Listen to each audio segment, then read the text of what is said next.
வணக்கம். நம்முடைய ஞானசம்பந்தன் அப்படிங்கிற யூடியூப் சேனலில் பல்வேறு சேனல்களில் செய்திகள் வந்துக்கிட்டு இருக்கு. அதில் மாமனிதர்கள் என்கின்ற தலைப்பிற்கு மிகுந்த வரவேற்பு இருக்குது. ஒவ்வொரு முறையும் நாம் ஒரு மிகச்சிறந்த இந்தியாவின் உயர்வுக்கு காரணமானவர்களுடைய வரலாற்றை சொல்கிறோம். இன்றைக்கு யாரை பற்றி பார்க்க போகிறோம் அப்படின்னா, எப்படி சுதந்திரம் எனது பிறப்புரிமை என்று பால கங்காதர திலகர் சொன்னாரோ, அதுபோல சுதந்திரம் நமக்கு என்ன தரும் என்று கேட்டால் அதற்கு பரிசு சில நேரங்களில் சுதந்திர போராட்டத்தில் மரணம்தான். நாம் சுதந்திர தேவி கோயிலை கட்டுகிற போது அதனுடைய அடிக்கல்லாக இருப்போம். கலசம்தான் சுதந்திரம்.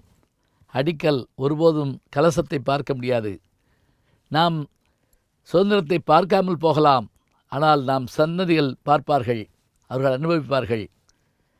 எனவே இந்த போராட்டத்தில் உங்களுக்கு நான் தருகிற சம்பளம் மரணமாக கூட இருக்கலாம்.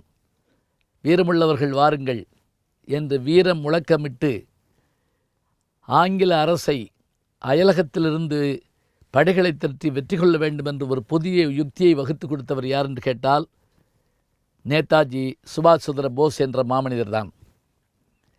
ஆம், அவர் பிறந்தது ஒடிசா மாநிலத்தில் கட்டாக் என்கின்ற பகுதியில், வங்கதேசத்தைச் சேர்ந்த பகுதி அது.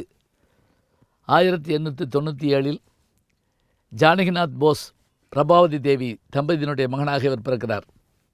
இவங்க வீட்டில் 14 குழந்தைகள். அந்த 14 குழந்தைகளில் இவருடைய தாயார் 14 குழந்தைகளை பெற்றெடுத்த பெருந்தேவி. இதில் இவர் 9வது குழந்தை. எப்படி 8வது குழந்தை கிருஷ்ணனோ அதுபோல் இவர் 9வது குழந்தை.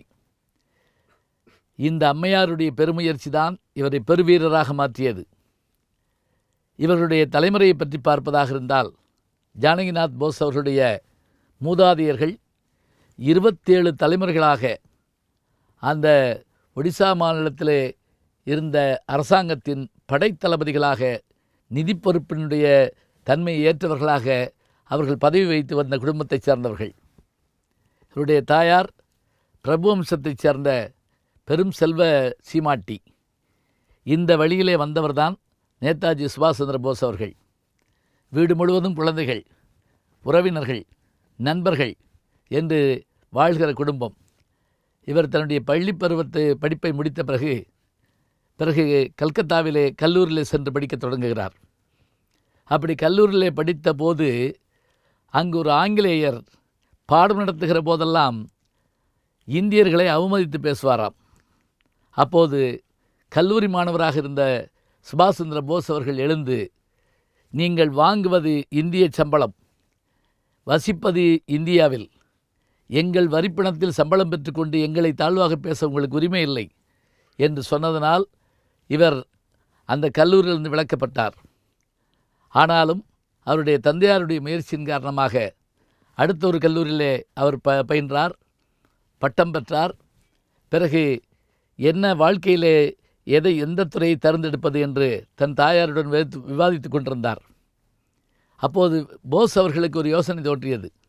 ஆன்மீகத்துறையை எடுத்துக்கொண்டு சுவாமி விவேகானந்தரை முன்னுதாரணமாக கொண்டு அந்த துறையிலே சென்று விடலாமா என்று யோசித்த போது அவர் தாயார் சொன்னாராம், இல்லை இல்லை, நீ உடனடியாக சென்று நம்முடைய குருநாதராகிய பிரம்மானந்தரை பார், ராமகிருஷ்ணா மடத்தினுடைய பொறுப்பிலே இருக்கின்ற அவரை சென்று பார் என்று சொல்ல, அவரை சென்று பார்த்தபோது அவர் போஸ் அவருடைய சிந்தனைகள் எல்லாம் கேட்டுவிட்டு, நீ நாட்டுக்கு உழைக்க பிறந்தவன், அதனால் நீ ஆன்மீகத்தை இப்போது நாட வேண்டாம், தேசத்திற்கு உழைப்பதும் ஒரு ஆன்மீக வேலைதான், அதனால் நீ அதில் ஈடுபடு என்றார்.